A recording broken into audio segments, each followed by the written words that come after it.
Delta variant is a big deal, right? But I think what really matters more is the percentage of people that are vaccinated.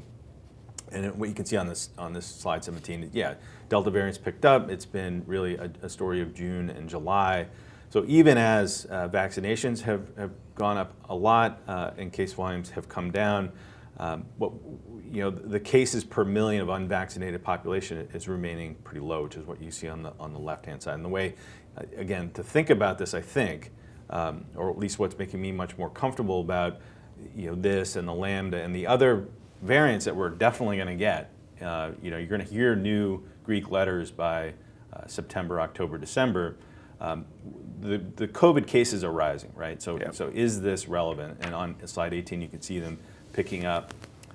You can also see hospitalizations pick up on slide 19, right? So the risk here is where lockdowns come from is COVID cases go up, but that they cause hospitalizations that clog up hospitals and prevent them from delivering essential services. And so that's why you lock people down. It's to protect the healthcare system, but very specifically hospital beds and even more specifically ICU beds.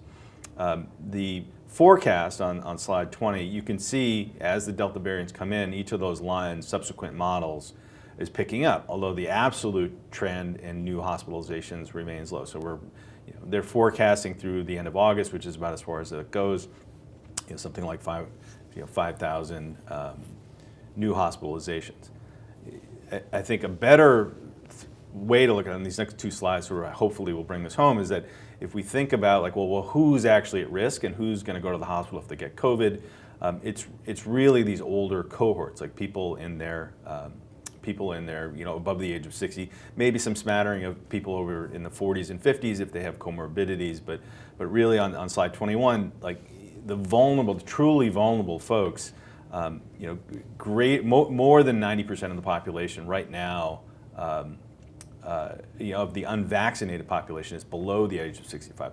So the unvaccinated population really isn't at the same degree of risk. And on the right-hand side, you can see why is if you look at the percentage of confirmed cases that end up in death as a percentage, it's just not as deadly, right? You might get hospitalized, but it's not as deadly for those out of the risk cohorts. What percent ballpark of the U.S. 65 plus population is vaccinated? If you look at the next slide, you can sort of eyeball it here. Yep.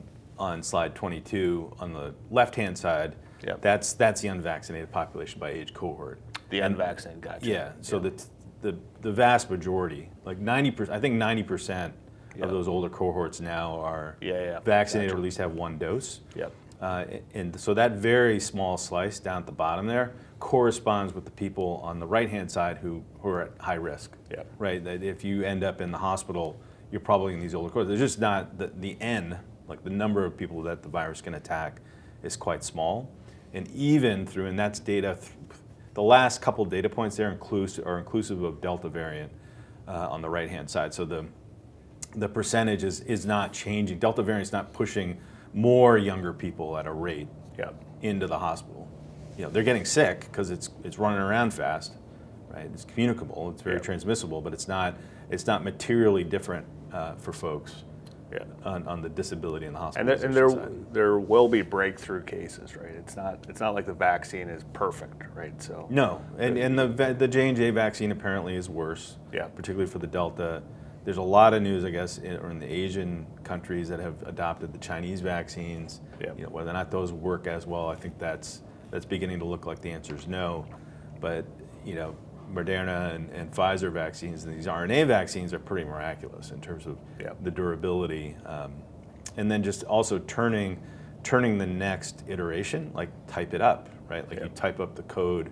You can get I think you can get that done with a safety study, get it through the FDA. I don't think they're going to ask them to do a whole new clinical trial safety study. But things the RNA vaccines are remarkably safe and effective.